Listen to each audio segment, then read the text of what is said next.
¿Qué tal? Muy buenos días, ¿cómo están? Familia IBJ, personas que nos están viendo de diferentes partes y se están conectando ya. Me da muchísimo gusto saludarles. Mi nombre es Juan Marcos Lecuona y hoy tengo el honor, el gusto y sobre todo el privilegio, pero más que privilegio tengo la gran responsabilidad en esta mañana de abrir las Escrituras y comunicar lo que el Señor ha puesto en mi corazón.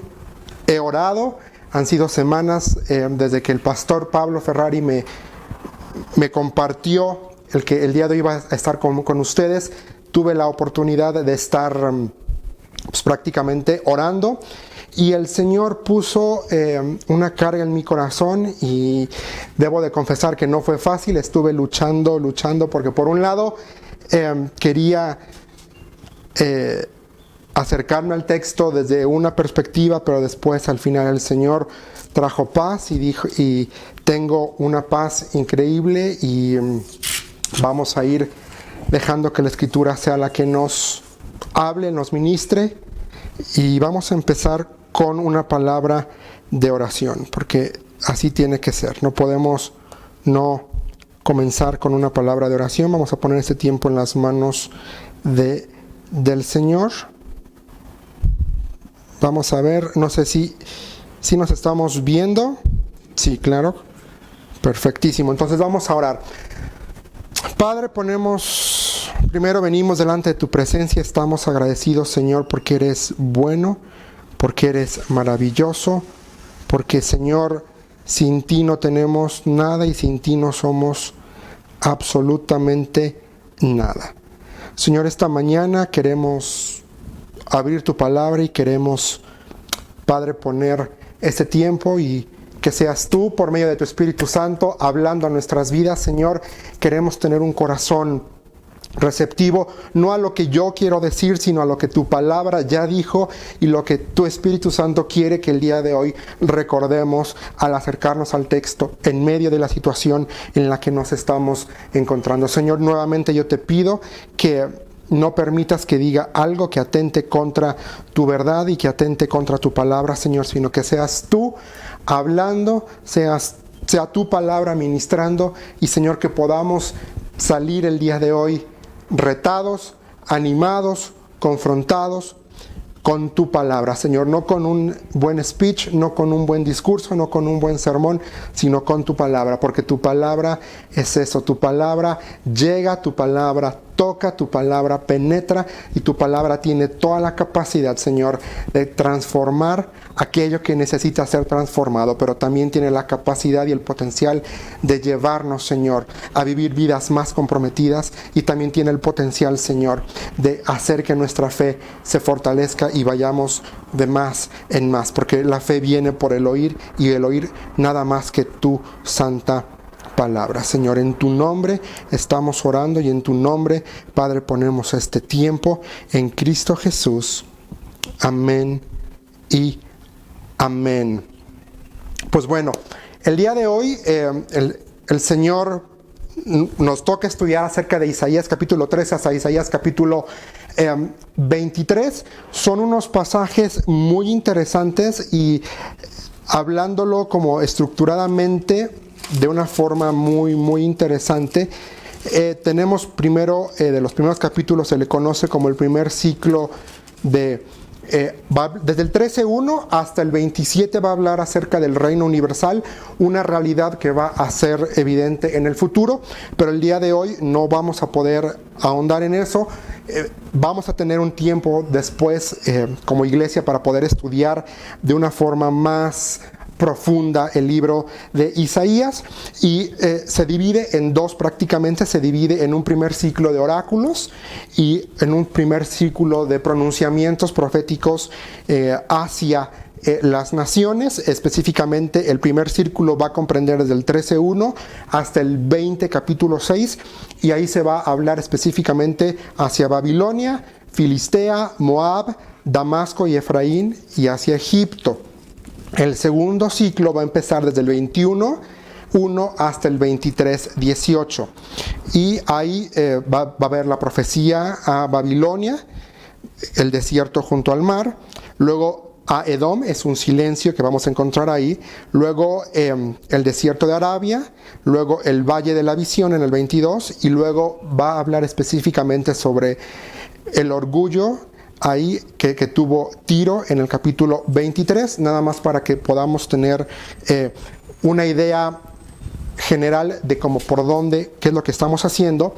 Pero en esta mañana quiero, con el favor del Señor, poder colocar y poder traer en la mesa y poder dejarte a ti que me estás viendo, a ti que me estás escuchando, 4 palabras, 4 pensamientos. El primero es la realidad de que soy elegido. Soy elegido. Acompáñame por favor a Isaías capítulo 14 y vamos a leer, yo te recuerdo que leo con el texto de la Nueva Traducción Viviente. Vamos a leer Isaías 14 desde el versículo 1 hasta el versículo 3. Entonces vamos a estarlo ahí leyendo para que dice: pero el Señor tendrá misericordia de los descendientes de Jacob y una vez más elegirá a Israel como su pueblo especial.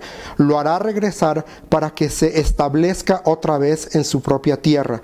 Y gente de varias naciones vendrá para encontrarse con ellos y unirse al pueblo de Israel. Las naciones del mundo ayudarán a que el pueblo del Señor regrese. Y los que vengan a vivir en su tierra los servirán. Los que conquistaron a Israel, ellos mismos serán capturados e Israel gobernará a sus enemigos. En aquel día maravilloso, cuando el Señor le dé descanso a su pueblo de sus angustias y temores, de la esclavitud y de las cadenas. Wow. Este es una porción de la Escritura que vamos a irlo viendo, vamos a irlo desmenuzando. Empieza con un pero y está ahí con una intención. Va a marcar está marcando una como pausa, pero esta pausa va seguido de una obra inmensa. Ahora, el capítulo 14 es un canto y está dividido en 4 estanzas. La primera empieza desde el 4 hasta el 8, el segundo va a ser del 9 al 11, el tercero del 12 al 15 y el cuarto del 16 en adelante, pero no vamos a detenernos ahorita a estudiar esta división, que es muy interesante, pero quiero llamar tu atención en esta mañana a que hemos sido elegidos, uno, para experimentar a Dios. En esto conocerán que son mis discípulos, dice el Señor. ¿Cómo podemos conocer, cómo podemos experimentar a Dios? Teniendo una relación personal con Él por medio de Jesucristo. Jesucristo es el puente que nos permite a nosotros el día de hoy conocer y experimentar a Dios en una faceta increíble. Y en estos tiempos de pandemia, en estos tiempos complicados, en estos tiempos de dificultad, tenemos que recordar que hemos sido elegidos, que Dios nos eligió desde antes de la fundación del mundo, dice la Escritura, para que podamos experimentar, para que lo podamos experimentar en una realidad que es difícil de poderle poner palabras, es muy complicado. Yo no tengo palabras para describir lo que es la realidad de Dios en mi vida. Las palabras en el diccionario no son suficientes para poder explicar la realidad que vivo hoy. Lo único que puedo decir es que vivo una vida bendecida y una vida en abundancia. Aunque la situación actual es complicada, aún así yo soy bendecido. Aún en medio de la pandemia, yo vivo una vida bendecida y una vida plena, porque mi plenitud no está en lo que tengo, no está tampoco en la ausencia, en lo que no tengo. Mi plenitud está en Dios por medio de Cristo, porque Él me llama suyo. Y ahora dice, y Él tendrá misericordia de los descendientes de Jacob, y una vez más elegirá Esa palabra ahí subráyala en tu Biblia: elegirá a Israel como su pueblo especial. Lo hará regresar para que se establezca otra vez en su propia tierra, y gente de varias naciones vendrá para encontrarse con ellos y unirse al pueblo de Israel. Ahora, el contexto de capítulo 14 está hablando acerca de lo que Babilonia significó para el pueblo de Israel. Babilonia era una nación y un pueblo que vez tras vez los sometió y llevó al pueblo elegido de Dios a ser esclavos. Y en medio de este contexto, capítulo 14 comienza con una promesa, con una palabra de esperanza. Pero el Señor tendrá misericordia. Y no sé tú que me estás viendo, pero yo, por la gracia de Dios, he experimentado esta misericordia. La experimenté el día que creí en la obra redentora y en la obra perfecta de Cristo en la cruz del Calvario. Porque Cristo en la cruz cargó mi pecado. Él por mí se hizo pecado para que yo pudiera el día de hoy tener una relación con Dios. Ahí Él mostró su misericordia. Pero mira, otra palabra interesante aquí es la palabra establezca. Lo hará regresar para que se establezca. Son dos palabras que no quiero que te olvides. Uno, elección, y dos, establecer. Elección habla de esta experiencia personal, y en el contexto del capítulo 14 está hablando de la experiencia que cada israelita tenía con Dios. De que Dios les había... Recordemos que el pueblo de Israel desde Génesis fue elegido. Dios decidió elegir al pueblo de Israel para que fueran suyo, para que fuera una propiedad especial y única. Habla de esta experiencia personal, pero también nos recuerda a nosotros, los creyentes, a quienes estamos oyendo esto. Y en la historia del pueblo de Israel, la gente que escuchaba a Isaías era recordada del presente y el futuro. Que la dificultad no significa abandono de parte de Dios. Te lo voy a repetir: las dificultades que experimentamos no significan abandono de Dios.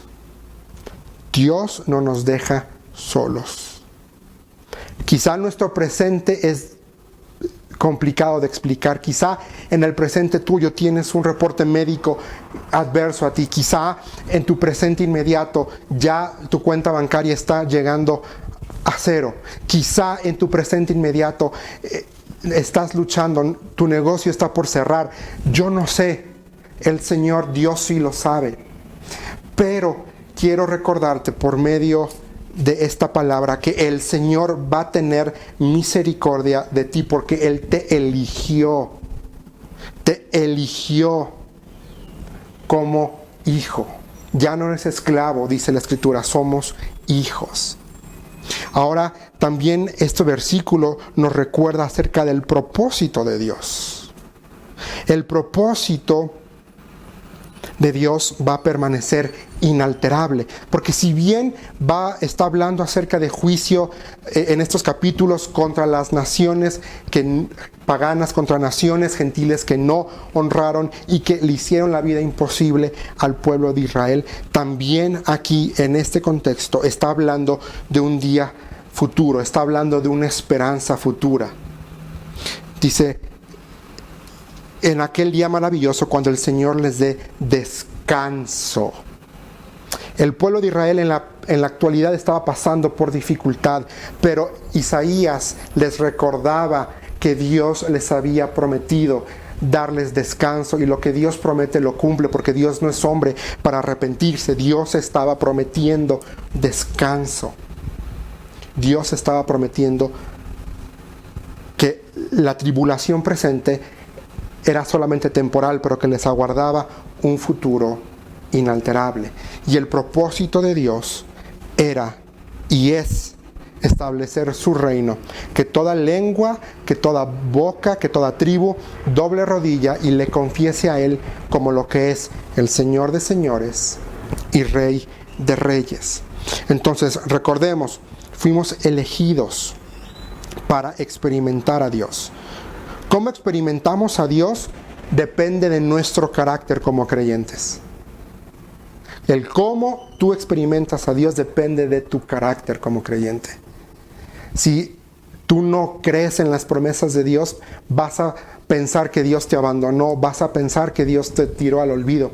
Pero si tú eres una persona que cree en su palabra, que cree que su palabra es verdad, que cree que Dios no miente, que cree que lo que está en este libro es verdad, entonces tu carácter te va a hacer creer y te va a hacer levantarte y decir: Dios tiene un futuro para mí, Dios tiene un bienestar para mí. Y aunque no lo veamos de este lado, sabemos que tenemos un futuro y una eternidad asegurada con Él, en donde no habrá más llanto, no habrá más dolor, no habrá más enfermedad. No importa que quizá en este lado nos toque sufrir un poquitito más.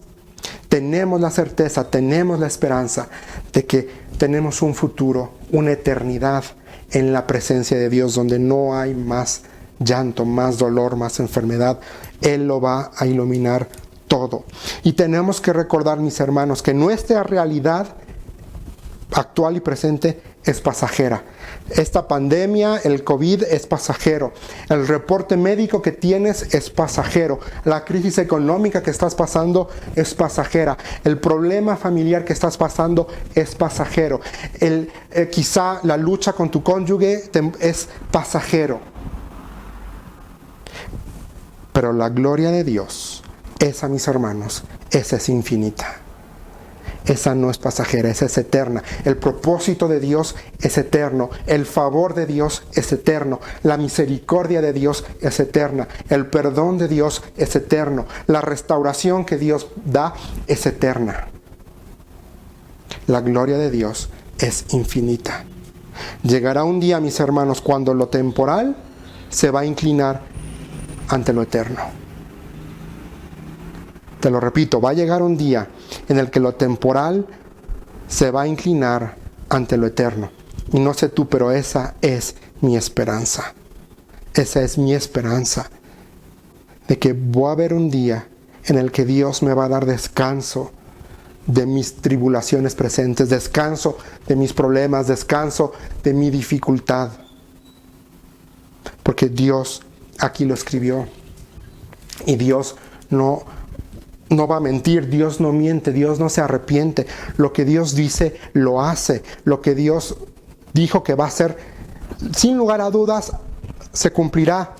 Lo quieras o no lo quieras creer, va a suceder, porque Dios así ya lo decretó de antemano. Y ahora la segunda palabrita que te dije que no olvides es la palabra establecer, porque establecer va de la mano con la idea de elección.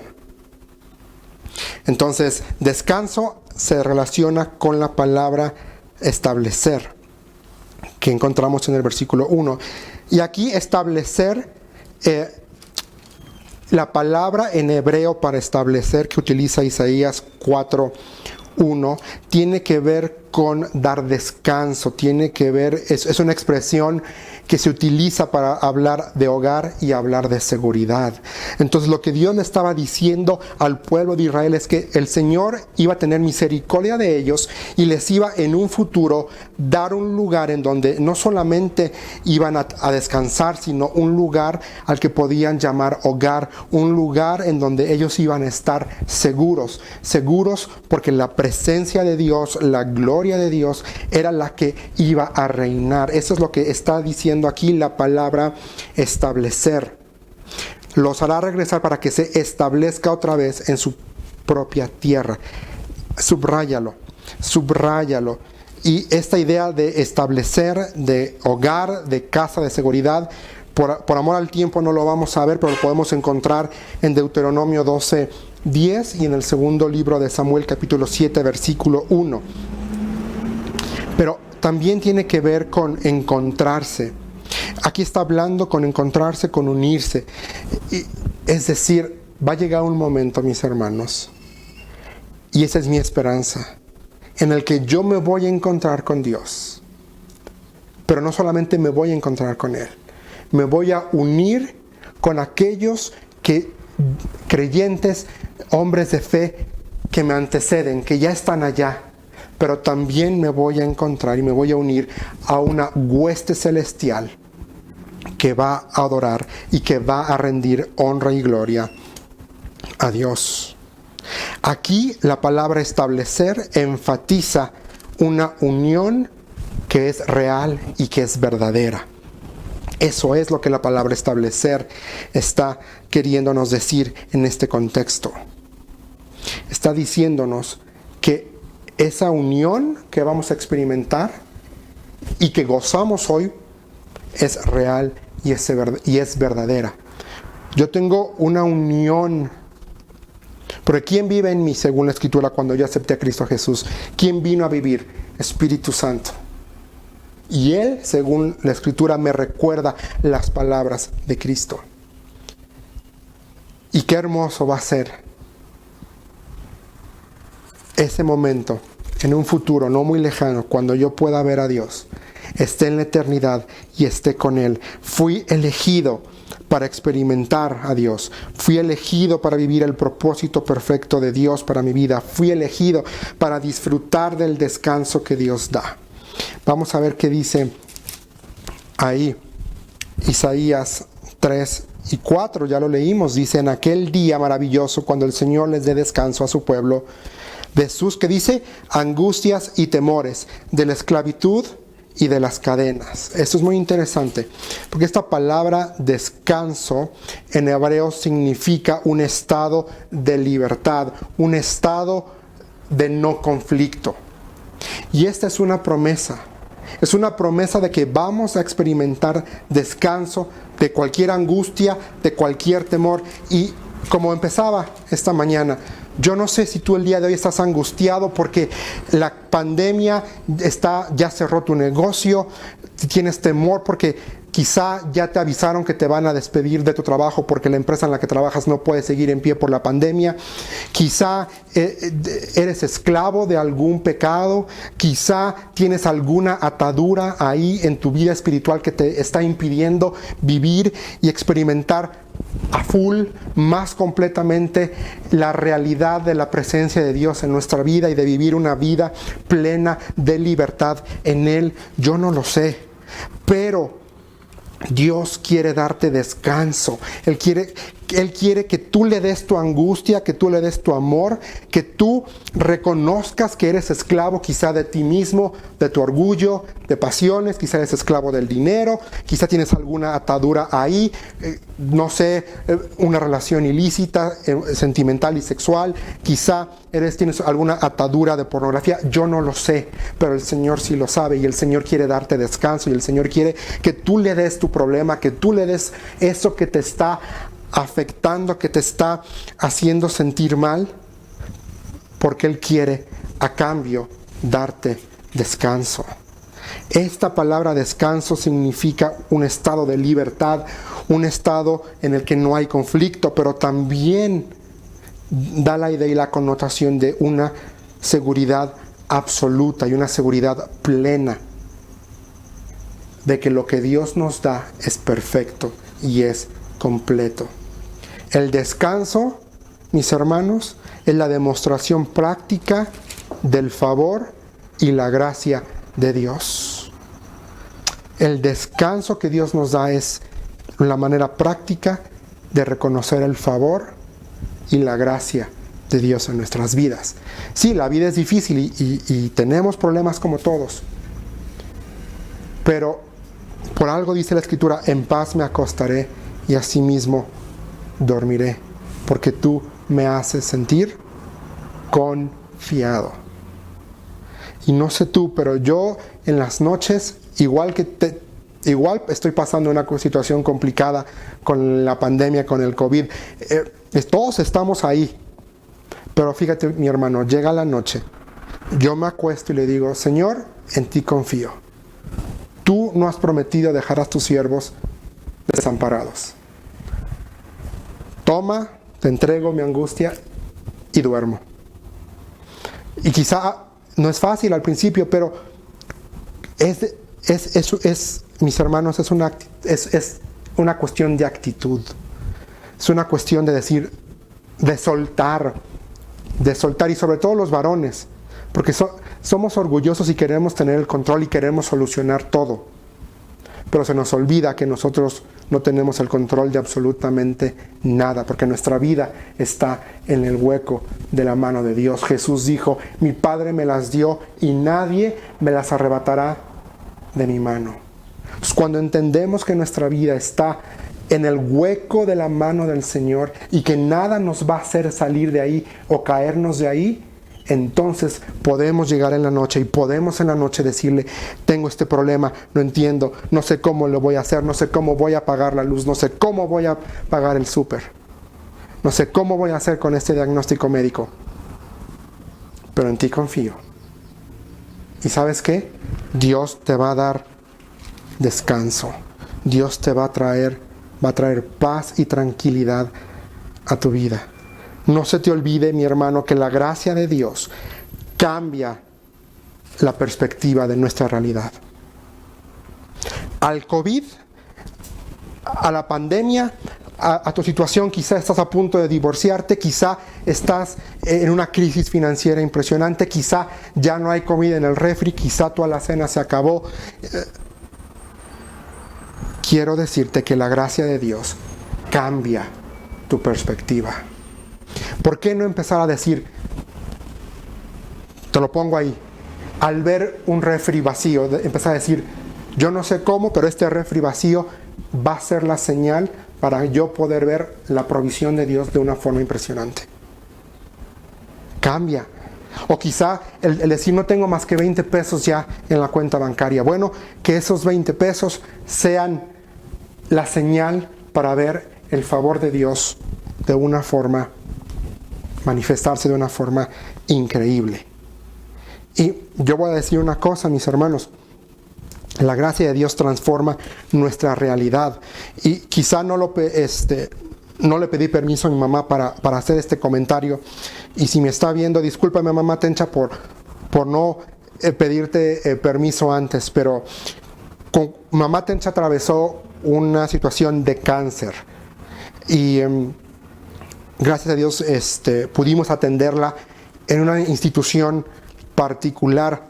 Y era un tratamiento costoso, mis hermanos, pero desde que comenzó a tratarse, el Señor, no teníamos dinero para pagar el tratamiento, no teníamos dinero tampoco para pagar una operación que requería, pero de una u otra forma llegaban hermanos y decían, aquí queremos darle una ofrenda. Yo recuerdo que se apareció en la librería del centro un señor con un sobre que le dijo, usted no se acuerda de mí, pero hace 20 y tantos años yo llegué a Querétaro y usted me ayudó. Y hoy vengo, la estoy buscando porque quiero agradecerle y quiero bendecirle. Y le dio un sobre con dinero. O sea, mis hermanos, la gracia de Dios transforma nuestra realidad. La gracia de Dios transforma nuestra realidad. Y siempre lo digo, cuando nos dieron el diagnóstico de cáncer de mamá, ella me dijo, Juan, no vamos a llorar por esto. Y la segunda cosa que ella me dijo fue, ¿por qué a mí no me puede dar cáncer? La gracia de Dios transforma la realidad. Y pudimos ver, mis hermanos, pudimos ver a Dios moviéndose, pudimos ver a Dios manifestándose de una forma impresionante, impresionante. Y yo solo puedo decirles que la gracia de Dios es verdadera. La gracia de Dios cambia realidades. La gracia de Dios está ahí para nosotros. La gracia de Dios es inalterable. La gracia de Dios es una verdad, es una realidad a la cual tenemos nosotros que aferrarnos. Y estaba pensando en algo que Esdras dijo ahí en el libro de Esdras, en capítulo 9, versículo 8. Dice, sin embargo, ahora se nos concedió un breve momento de gracia, porque el Señor nuestro Dios ha permitido que unos cuantos de nosotros sobreviviéramos como un remanente. Él nos ha dado seguridad en este lugar santo. Nuestro Dios nos ha iluminado los ojos y nos ha concedido un poco de alivio de nuestra esclavitud. y que esta sea una palabra para este tiempo de pandemia. Recuerda que el Señor nos ha concedido un breve momento de gracia. Él nos ha dado seguridad. Pídele a Dios que ilumine tus ojos para que puedas ver su gracia. Y cuando tú puedas ver su gracia, vas a tener alivio en tu corazón de ese temor, de esa angustia que te hace esclavo. Entonces, punto número 1 de esta mañana: soy elegido. Soy elegido para experimentar a Dios. Soy elegido para vivir el propósito perfecto de Dios para mi vida. Soy elegido para disfrutar el descanso que Dios da. Soy elegido para descansar en Dios. Ahora tengo una pregunta. No me la contestes. Pregúntatela a ti mismo. Yo lo puse así: ¿mi vida evidencia que fui elegido? ¿O mi vida evidencia que nada más tengo una religión y no una relación personal con Dios? Segundo pensamiento de esta mañana que quiero traer y poner en la mesa, y es que soy anclado en las promesas de Dios. Soy anclado en las promesas de Dios. Y vamos a leer Isaías capítulo 16. Acompáñame, vamos a leer Isaías capítulo 16, versículo 4 y versículo 5. 16, 4 y 5. Dice: permitan que nuestros refugiados se queden entre ustedes. Escóndanlos de nuestros enemigos hasta que haya pasado el terror.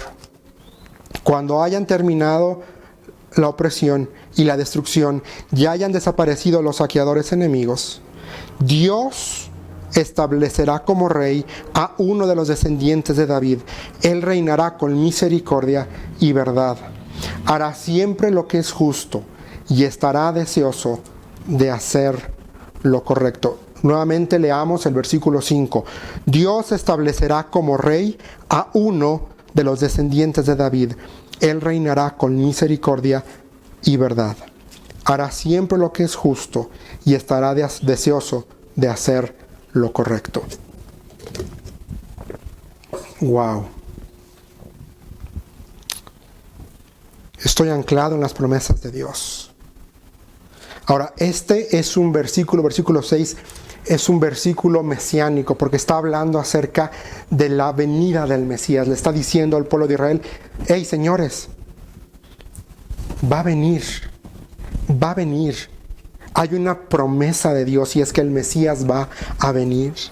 Pero vean, ahí yo circulé la palabra establecerá, porque la acción proviene de Dios, no es algo humano, es una acción divina, es Dios el que va a traer y va a establecer a Cristo. Y Él va a reinar por la eternidad, pero mira cómo va a reinar: con dos cosas, con misericordia y con verdad. Provisión divina, es parte de lo que se nos promete, es parte y esta provisión divina, quiero ser bien directo, no necesariamente se refiere a cuestión económica. Provisión divina es que nada para nuestro bienestar emocional, espiritual y físico nos va a hacer falta. Esa es la provisión de Dios. Y aún en medio de la enfermedad, aún en medio de la angustia, aún ahí Dios va a proveer una salida, ahí Dios va a proveer seguridad, ahí aún Dios va a proveer tranquilidad y paz, aunque no podamos ver el mañana. Porque aunque tú y yo no lo podamos ver, Él sí, porque Él ya lo escribió. Acuérdate, ya lo vimos y el pastor lo mencionó hace unas semanas atrás. Él es Padre eterno, Cristo es Padre eterno. Y ese título es de que habla directamente a que Él es el Señor del tiempo, es el Señor del tiempo cronológico y del tiempo como perfecto, del cronos y del kairos. El cronos es por el que entendemos la cronología, horas, días. Pero Kairos habla acerca de momentos. Y cuando dice Isaías que Cristo es el Padre eterno, es porque Él es el dueño del tiempo. Tú y yo no. Tú y yo somos creados. Él es el creador. Y aunque tú no puedas ver el mañana, y aunque tú no puedas entender por qué estás sufriendo hoy, Dios sí lo sabe. Y Él tiene un propósito para tu vida y tiene un propósito para mi vida. Ve lo que dice Isaías 14, versículo 30. Dice: alimentaré a los pobres en mis pastos, los necesitados se acostarán en paz. Hasta ahí nada más.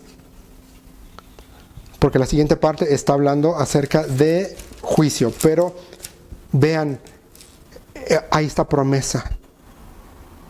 Alimentaré a los pobres en mis pastos. Los necesitados se acostarán en paz. Yo no sé tú, pero yo necesito a Dios.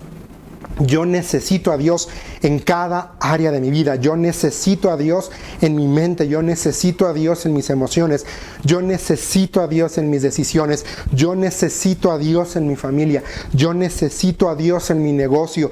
Yo necesito a Dios en mis finanzas. Y aquí dice que los necesitados se acostarán en paz. Quiero decirte que esta noche tú puedes ir a la cama y te puedes acostar en paz.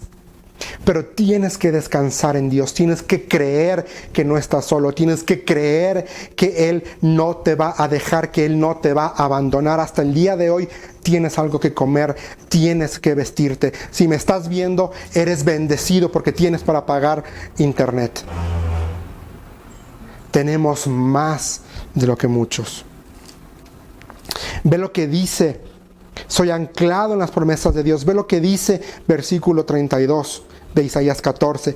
¿Qué les diremos a los mensajeros de los filisteos? Diles: el Señor edificó a Jerusalén, sus murallas brindan refugio a su pueblo oprimido. Y aunque está hablando de Israel, vamos a extraer el principio de que Dios edifica nuestras vidas, el principio de que las murallas de protección, la muralla del amor de Dios, la muralla del favor de Dios, la muralla llamada palabra de Dios, la muralla llamada verdad escritural, es la que nos da refugio el día de hoy, es la que te da refugio, es la que te protege en medio de la pandemia, en medio de la crisis económica, en medio de la enfermedad, en medio de un engaño, en medio de un abuso, en medio de un defraude, en medio de todo eso. Dios te edifica y Dios te da refugio. Provisión divina, refugio en el día de la adversidad. Tenemos la seguridad de su palabra. ¿Y cuál es esa? Es de que Él tiene el control. Él tiene el control de absolutamente todo. Y quiero decirte esta mañana que recordemos que nuestra realidad es presente, pero tenemos una verdad que es eterna. Ahora, mis hermanos, quiero recordarte algo, pero vamos a leer rápidamente Isaías 16, 4 y 5, aunque creo que ya lo leí, pero vamos a recordarlo, ¿les parece? Vamos a recordarlo rápidamente. Dios establecerá como rey a uno de los descendientes de David. Él reinará con misericordia y verdad. Hará siempre lo que es justo y estará deseoso de hacer lo correcto. Wow. Ahora quiero decirte algo y espero que no lo tomes a mal, pero quiero recordarte esta mañana que las promesas de Dios no nos ofrecen inmunidad a las pruebas. Las promesas de Dios no nos ofrecen inmunidad a los problemas del mundo. Aquí el pueblo de Israel sufrió a manos de los egipcios, sufrió a manos de los babilonios, sufrió a manos de los asirios, sufrió a manos de muchas personas.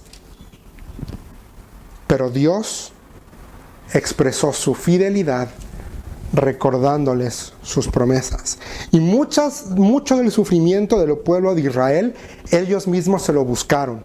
Se lo buscaron por abandonar a Dios, se lo buscaron por hacer lo malo ante los ojos de Dios. El libro de Crónicas nos dice una y otra vez que hicieron lo malo a los ojos de Dios. Y lo vimos y lo estamos viendo en el estudio de los miércoles.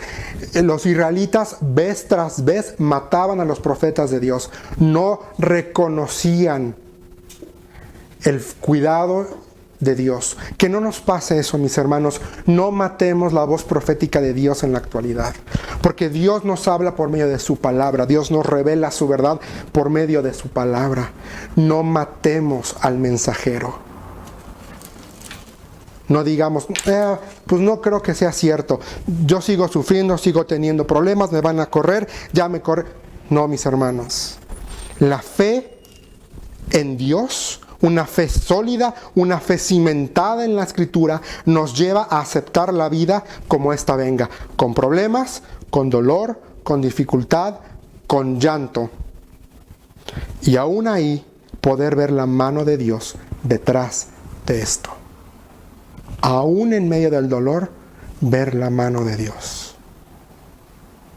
Yo soy el primero en decir que mi enfermedad, detrás de mi enfermedad estaba la mano de Dios, porque mi enfermedad fue lo que me hizo acercarme a Él, mi enfermedad fue lo que me hizo rendirme por completo a Él, mi enfermedad fue el instrumento que Dios utilizó para humillarme a mí. Y aún ahí, en problemas, en dolor y en dificultad, yo puedo ver la mano de Dios moviéndose.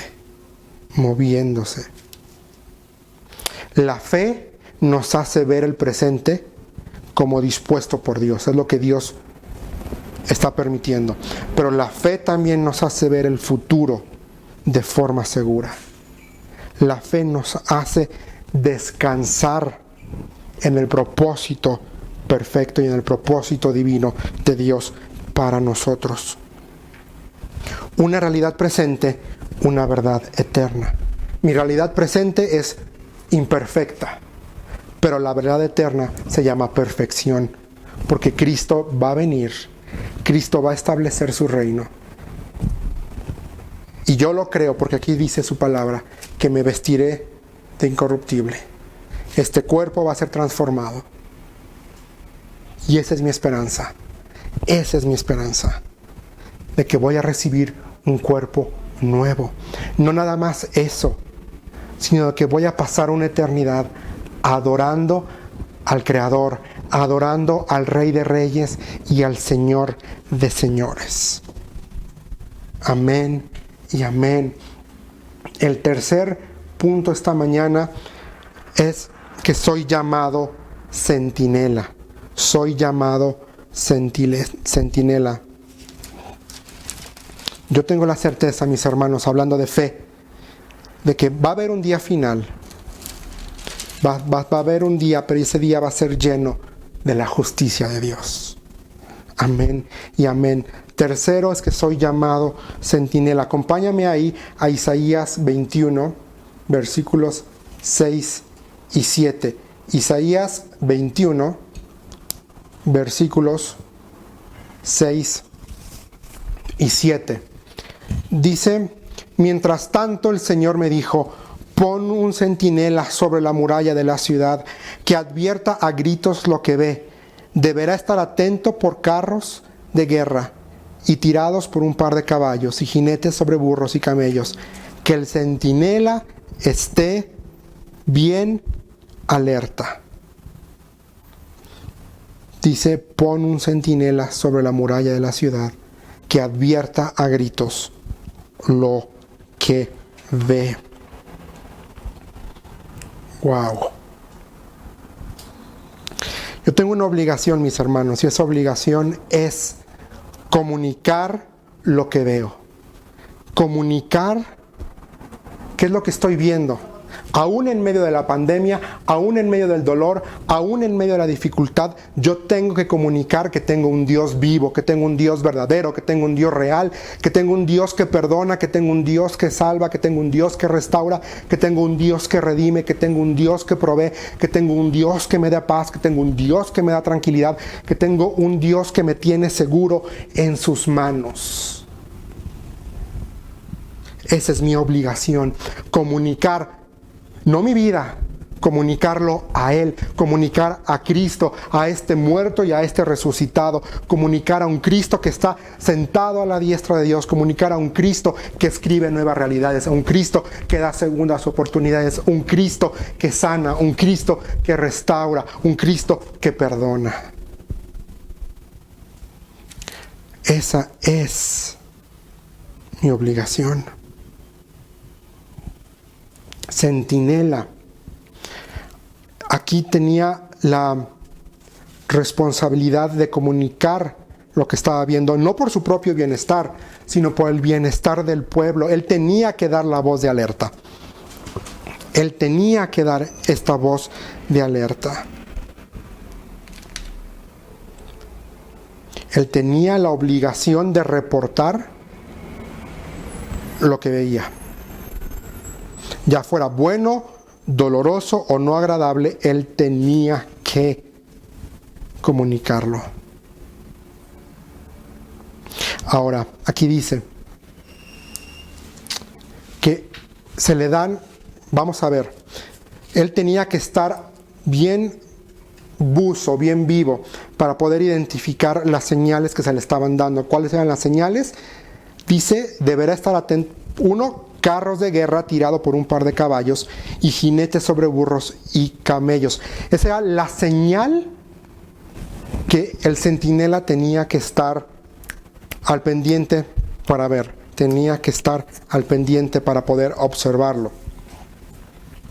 Quiero decirte, mis hermanos, que si yo tengo los ojos y los oídos bien abiertos, voy a poder identificar las señales e igual tú.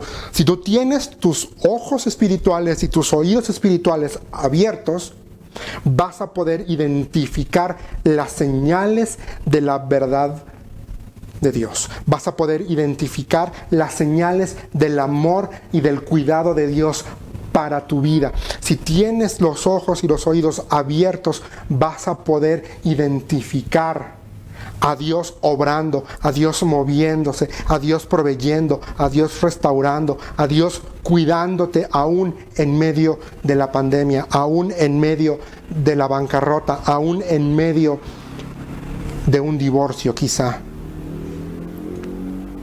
El que ve las señales interpreta el mensaje. El que ve las señales interpreta el mensaje. Y vamos a ver algo. Acompáñame a Mateo. Vamos rápidamente a Mateo. Es Cristo hablando. Mateo capítulo 24.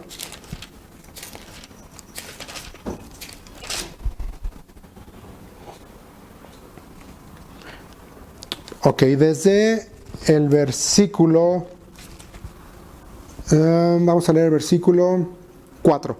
Jesús les dijo: no dejen que nadie los engañe, porque muchos vendrán en mi nombre y afirmarán: yo soy el Mesías, y engañarán a muchos.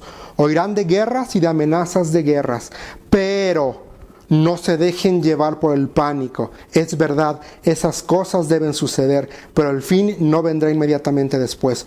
Una nación entrará en guerra contra otra y un reino contra otro reino. Habrá hambres y terremotos en muchas partes del mundo. Sin embargo, todo eso es solo el comienzo de los dolores del parto. Luego vendrán más. Aquí Cristo estaba dando las señales previas a un futuro no muy alentador para las naciones gentiles que no le reconocen como Señor. Pero Cristo les estaba dando las señales. ¿Para qué? Para que sus discípulos y nosotros pudiéramos entender y pudiéramos comprender los tiempos. Por eso es impresionante, es hermoso y a mí me apasiona la escatología. Porque tenemos todas las señales, todo Dios ya nos los dejó aquí escrito. Y es impresionante el ver cómo la Escritura se cumple, cómo la Escritura no falla. Entonces, también es impresionante todo esto. Dios, Cristo dando señales para que podamos identificar. Pero también, mis hermanos, como centinela, no solo tengo la responsabilidad de tener los ojos abiertos. Tengo la inmensa responsabilidad de advertir, de hablar, de comunicar. Tengo esa responsabilidad de comunicar la verdad. Y como centinela tengo que ser un siervo confiable. Tengo que ser un siervo confiable, mis hermanos. Ahora ve lo que dice Isaías 22, versículo 20 al 25. Dice: y entonces llamaré a mi siervo Eliaquim, hijo de Hilcías, para que te reemplace. Lo vestiré con tus vestiduras reales y le daré tu título y tu autoridad, y será un padre para el pueblo de Jerusalén y de Judá. Le daré la llave de la casa de David, la posición más elevada dentro de la corte real. Cuando él abra puertas, nadie podrá cerrarlas. Cuando él cierre puertas, nadie podrá abrirlas. Le traeré honor al nombre de su familia, porque yo lo pondré firmemente en su lugar como un clavo en la pared. Le daré grandes responsabilidades y él traerá honor incluso a los miembros más humildes de su familia. Ahora, es interesante, porque aquí la palabra siervo es un título importante, y la palabra siervo en el contexto de Isaías es una palabra a la cual tenemos que prestarle atención. ¿Por qué? Porque es un título que hace referencia primero al profeta Isaías. A él se le identifica como el siervo del Señor, pero también en Isaías, desde el capítulo 40 hasta el capítulo 55, Israel va a ser el siervo de Dios. Pero también se nos va a identificar a Cristo como el siervo sufriente. Ahí en Isaías se nos presenta a Cristo como el siervo sufriente. Y en Isaías 60 en adelante también se va a hablar acerca de Israel como siervo. Entonces esta palabra siervo aquí está colocada, tiene una importancia, no está ahí nada más porque sí. Tiene ahí toda la intención, tiene una intencionalidad. Entonces, primero dice que es Dios el que llama. Dios llama a este hombre, lo va a llamar como siervo. Y ser siervo de Dios es un privilegio. Es un privilegio. Para todos los que le pertenecemos, nos volvemos instrumentos. Siervo, no sé cómo ponerlo en palabras. Lo que quiero comunicar en esta mañana es que si tú has experimentado los frutos del amor y de la gracia de Dios, tienes el privilegio de ser su siervo. Y todos somos siervos de Dios.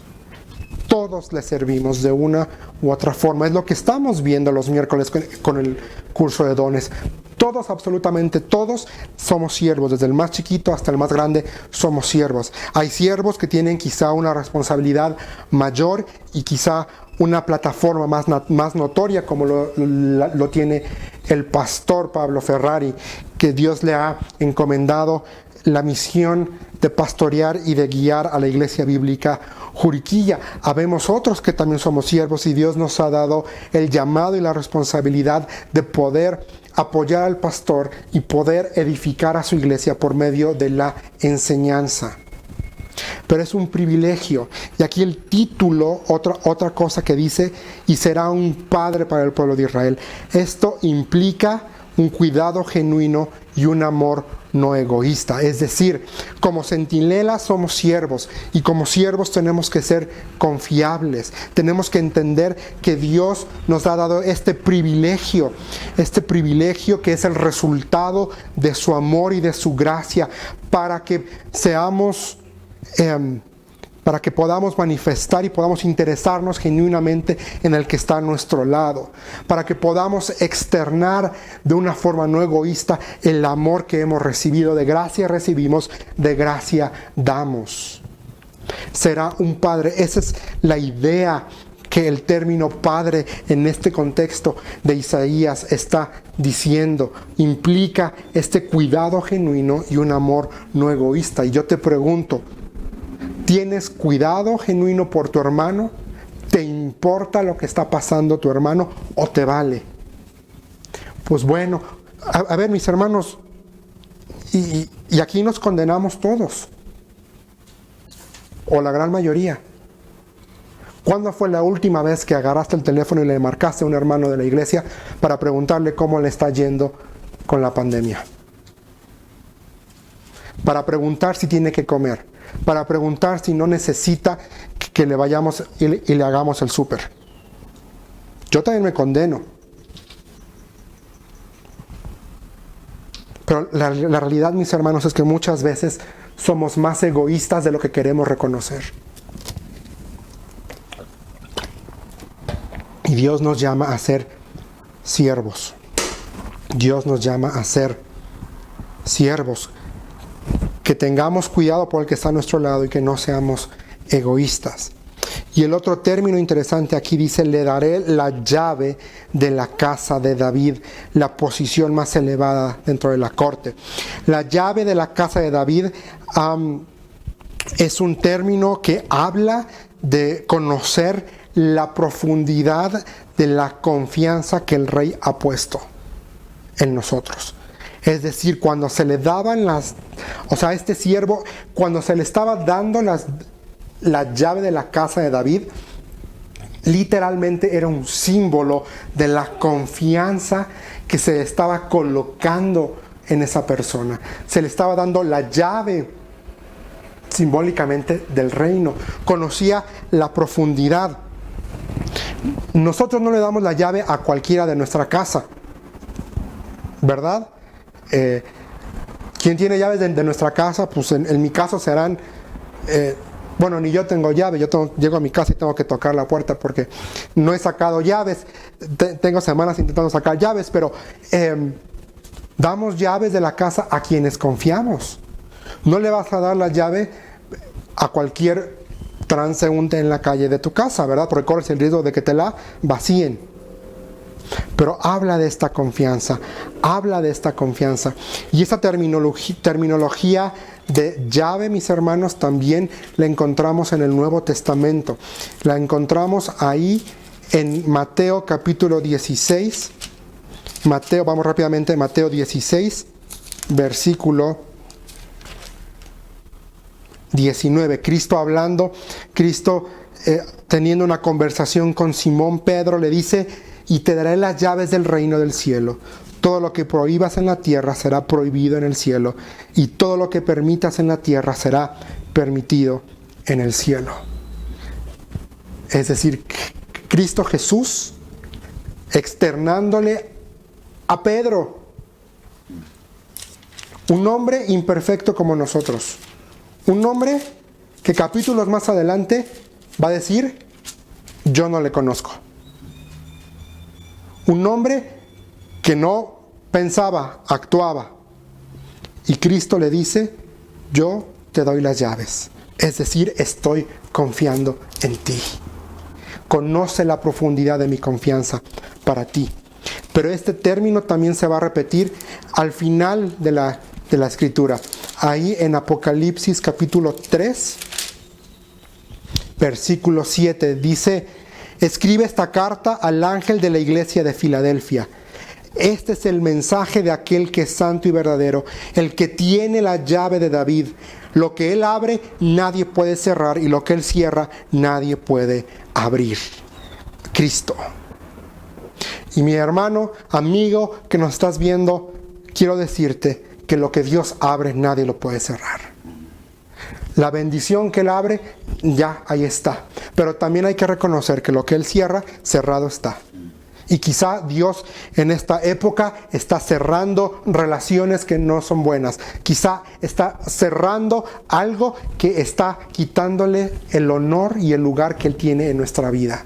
Quizá es empleo, quizá es el internet, quizá es una relación, no sé. Quizá para ti lo más importante era tu buena salud y Dios dice, vámonos. Porque está quitándote el lugar que tendría que estar en mi vida. La pregunta aquí es, ¿tengo mis ojos y mis oídos abiertos? ¿Qué es lo que estoy comunicando, mis hermanos? ¿Qué es lo que estoy comunicando? Y rápidamente, ya para terminar, el cuarto punto es que soy exhortado a no abrazar la autosuficiencia. Soy exhortado a no abrazar la autosuficiencia. Y para esto vamos a regresar a Isaías capítulo 22. Isaías capítulo 22. Versículo 11. Dice, entre las murallas de la ciudad construyen un estanque para el agua de la cisterna vieja. Sin embargo, nunca piden ayuda a aquel que hizo todo esto. Nunca tuvieron en cuenta a aquel que lo planificó hace mucho tiempo. Ahora, ¿qué está pasando aquí en Isaías capítulo 22? Vamos a hacer una breve recapitulación.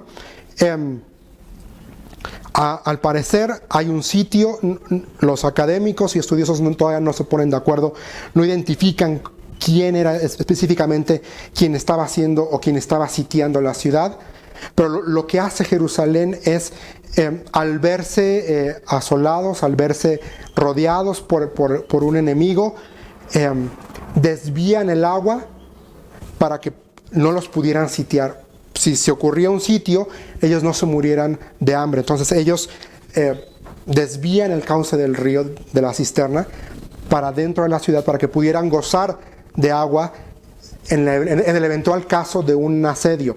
Pero también dice ahí que construyeron, en el versículo 5 dice que las murallas de Jerusalén han sido derribadas. Pero ve lo que dice, que versículo 10, recorren del 9 dice, inspeccionen las brechas en las murallas de Jerusalén, almacenan agua en la cisterna de abajo, recorren las casas y derriban algunas para tomar las piedras y reforzar las murallas. Es decir, al verse sitiados, estos que hacen el pueblo de Israel, fueron y ellos por sus propias fuerzas fortificaron la ciudad. Es decir, no confiaron en Dios, confiaron en su fuerza, confiaron en ellos mismos. Por eso viene aquí la gran versículo 11. Sin embargo, nunca piden ayuda a aquel que hizo todo esto. Nunca tuvieron en cuenta a aquel que lo planificó hace mucho. Mis hermanos, Judá abandonó el camino de la fe y abrazó la autosuficiencia. El pueblo de Dios se rindió a la presión del mundo que le rodeaba. ¿Cuál era la presión? Inminente, un ataque, un asedio. Se rindieron ante esa dificultad. No confiaron, no colocaron su fe en Dios. Ante las dificultades de la vida, mis hermanos, ¿a quién recurrimos? Quiero decirte esta mañana que fe se traduce en confianza. Fe se traduce en confianza. Fe es un acto de voluntad. Yo decido creerle a Dios. Y tú tienes el día de hoy que decidir creerle a Dios. La fe, mis hermanos, va a sonar muy feo, pero la fe nos protege de nosotros mismos y nos protege del enemigo. ¿Por qué digo de nosotros mismos? Porque somos egoístas, porque somos ventajosos, porque nada más estamos buscando nuestro beneficio propio y porque somos ególatras. Somos egoístas y somos ególatras. Pero también la fe nos protege del enemigo. Ve lo que dice Efesios 6:16. Dice, además de todo eso, levanten el escudo de la fe para defender las flechas encendidas del diablo. Y ahorita en la pandemia, ante el dolor, ante la dificultad o ante un reporte médico adverso, ante la amenaza de un divorcio, no sé, una crisis financiera que estés pasando, el enemigo quiere venir y quizá te está diciendo, ¿dónde está Dios? No que Dios te ama, no que Dios te cuida, no que... Esa es la voz del enemigo. Pero la verdad en la Escritura dice que Él te tiene cubierto. Agarra el escudo de la fe.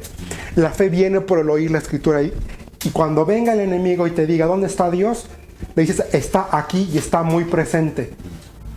Yo no lo puedo ver, pero yo sé que Él está aquí. No me ha dejado. Tengo vida, tengo comida, tengo vestido.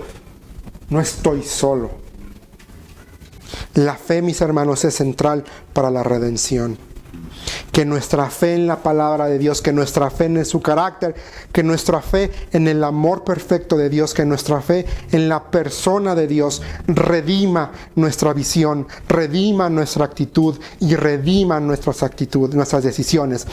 ¿Cómo puede redimir nuestra visión? Fácilmente. Veamos la dificultad como un medio más para poder madurar, para poder crecer y para poder ser mejores espiritualmente, para ser más maduros. ¿Cómo redimimos nuestra actitud? En vez de quejarnos, en vez de estarnos lamentando, comenzar a agradecer por lo que sí tenemos, vida y esperanza. Empecemos a agradecer por lo que sí tenemos. No nos quejemos y redimamos nuestra decisión. Tomemos decisiones sabias que reflejen nuestra fe. Tomemos decisiones sabias. La fe produce esperanza. Y la esperanza en la Escritura, mis hermanos, no es un deseo emocional para obtener un resultado incierto. No, yo espero que no llueva. O espero que no haga mucho calor el día de hoy. Ese es un deseo esperando obtener un resultado incierto. Pero la esperanza en la Biblia es el anhelo de que el resultado correcto suceda. La esperanza en la Biblia es el anhelo de que el resultado correcto suceda. Sea como yo lo imagine o no. Porque yo sé muy bien los planes que tengo para ustedes, dice el Señor. Planes de bienestar y no de calamidad, a fin de darles un futuro y una esperanza. La voluntad de Dios es buena, es agradable y es perfecta. Y esa es mi esperanza. Mi esperanza está en la voluntad de Dios. Aunque el resultado no sea lo que yo espere, no sea lo que yo esté anhelando, que me digan reporte médico limpio o que no me corran del trabajo. Eso es lo que yo espero. Pero hay que recordar que el propósito de Dios es superior a mis deseos. Y el propósito de Dios es bueno y es agradable y es perfecto, aunque no se traduzca en como yo quiero. La esperanza, mis hermanos, es la fe que mira hacia adelante. Es la fe que mira al futuro con alegría, con seguridad y con confianza. Yo quiero preguntarte ya para terminar esta mañana. ¿Mis acciones y mis decisiones evidencian mi confianza en Dios o evidencian que confío en mi trabajo, en mi cuenta bancaria o en mi habilidad para resolver problemas? ¿En quién confío? Y vean, qué triste. Ahí mismo en Isaías 22, versículo 14, dice: el Señor de los ejércitos celestiales me ha revelado lo siguiente: hasta el día en que mueran, nunca se les perdonará este pecado. Este es el juicio del Señor, el Señor de los ejércitos celestiales. ¿Cuál es este pecado imperdonable? El creer que si yo no me puedo salvar a mí mismo, entonces no hay salvación. Porque aquí, versículo 11, ellos no tuvieron en cuenta a Dios. Ellos confiaron y abrazaron su autosuficiencia en vez de recurrir primero a Dios y decirle: Dios, con esa actitud lo que le estaban diciendo es: no creo que tú me puedas salvar. Yo creo que la única forma de salvarme del asedio es yo fortificando, es yo desviando el agua, es yo. Y estos se creían tan salsas, que estaban celebrando, porque se sentían libres, se sentían tranquilos de que pues ya nadie nos va a atacar. Vean lo que dice versículo 13. En cambio, ustedes bailan y juegan, matan reses y ovejas, comen carne y beben vino, y dicen: comamos y bebamos, que mañana moriremos. Se celebraban su autosuficiencia. ¿Cómo se puede traducir esto? Quizá en la actualidad. Bueno, en el contexto quizá del COVID-19, quizá tú dices: bueno, yo fui precavido y tengo una gran suma en la cuenta bancaria. Es más, este domingo voy a hacer una carne asada, voy a comprar carne prime, rib, y me voy a hacer un asado de aquellos porque tengo y porque puedo. Porque fui hábil en tomar decisiones. Y ahí te estás gozando y te estás celebrando en ti, en tu autosuficiencia. Cuando quizá la actitud tendría que ser: gracias Dios porque tú me diste sabiduría. Gracias Dios porque tú me guiaste a tomar las decisiones correctas. Y si tengo para hacer un asado, voy a hacer un asado, pero voy a apartar un poquito y se lo voy a llevar a mi hermano que yo sé que está pasando por dificultad. Diferente.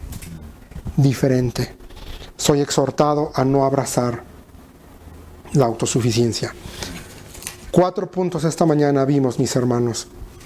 El primero es que somos elegidos. Somos elegidos. El segundo es que somos anclados en las promesas de Dios.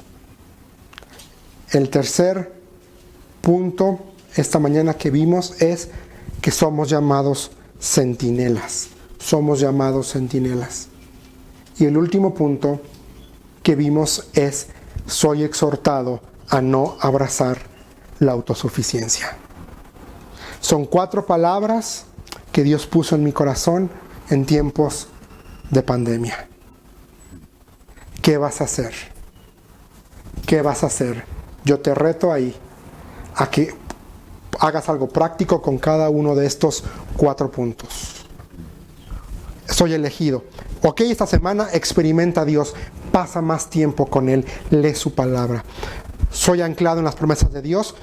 Descansa y agradece a Dios por sus promesas en oración. Soy llamado centinela. Manda un mensaje a algún amigo, a alguien. Mándale un mensaje de que Dios le ama. Soy exhortado. Busca a Dios. En estos tiempos dile: Dios, dame gracia y dame sabiduría. Dame un plan de acción. Y sabes que Dios lo va a hacer.